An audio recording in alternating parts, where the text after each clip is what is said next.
جی میں سمجھ گیا آپ کا سوال. دیکھیں ان کا سوال یہ ہے کہ ماں کے قدموں کے نیچے جنت ہے، لیکن ماں اگر کچھ غلطیاں کر رہی ہے اور وہ ٹھیک نہیں ہو رہی ہے تو کیا ہم سختی کر سکتے ہیں اس کے اوپر، زبردستی اس کو اس عمل سے روک سکتے ہیں؟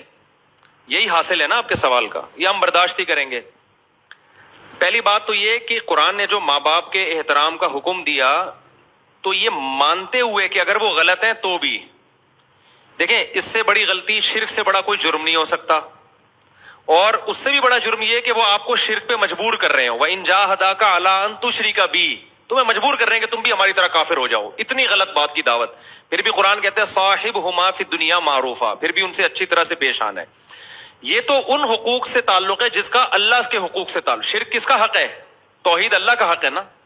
لیکن ایک بات خوب سمجھ لیں، اگر ماں باپ ظلم کر رہے ہیں، یعنی ظلم سے میری مراد ہے کہ مخلوق کے حقوق ضائع کر رہے ہیں، ظلم کر رہے ہیں، تو پھر ظلم سے بچانے کے لیے اولین کوشش تو یہی ہوگی کہ محبت سے. اگر وہ محبت سے باز نہیں آ رہے اور آپ سمجھتے ہو کہ تھوڑا سخت لہجے میں بات کرنے سے وہ مان جائیں گے، تو پھر سخت لہجے میں بات کرنا بھی جائز ہوگا. سمجھ میں آ رہی ہے بات کہ نہیں آ رہی؟ کیونکہ جو جہاں تک اللہ کے اپنے حقوق کا تعلق ہے وہ تو اللہ خود ہی نہیں مٹ لے گا.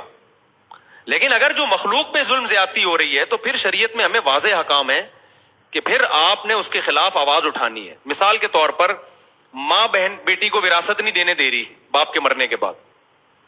اب لڑکی پہ بیٹی پہ ظلم ہو رہا ہے، مائیں بعض مائیں ایسی ہوتی ہیں، تو پھر یہاں آپ کے لیے قانون کا سہارا لینا، کورٹ میں جانا کہ بھئی اب اس کو وراثت ملے گی یا میری وراثت مجھے نہیں مل رہی، تو پھر آپ بہتر تو یہی ہے کہ چھوڑ دیں. نہیں آپ سمجھتے تو آپ کورٹ بھی جا سکتے ہیں اپنا حق لینے کے لیے.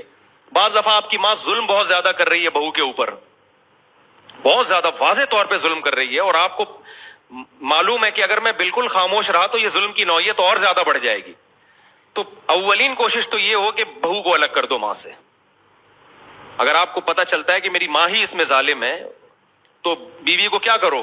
الگ رکھو ماں سے. پھر ماں رونا دھونا لگائے کہ نہیں میں نہیں رہ سکتی، تو بھئی یہ پھر اس میں آپ پر ماں کی اطاعت لازم نہیں ہے، آپ کو الگ رکھنا پڑے گا، کیونکہ اپنے حقوق کے چکر میں دوسرے کے حقوق کا ضائع نہیں کیا جا سکتا. تو حتی الامکان کوشش کرو زبان نہ چلاؤ. لیکن ایسے موقع پہ اگر جہاں واضح ظلم ہو رہا ہو تو پھر مجبوراً آپ جو ہے نا تیز لہجے میں بات کر سکتے ہیں اس ظلم کو روکنے کے لیے. کیوں بعض دفعہ ایسا ہوتا ہے کہ اگر وہ بالکل چھوڑ دے دی جائے تو وہ ظلم بڑھتا ہے، وہ ماں کے ساتھ بھی زیادتی ہوتی ہے، پھر وہ بہت زیادہ آگے نکل جاتی ہے.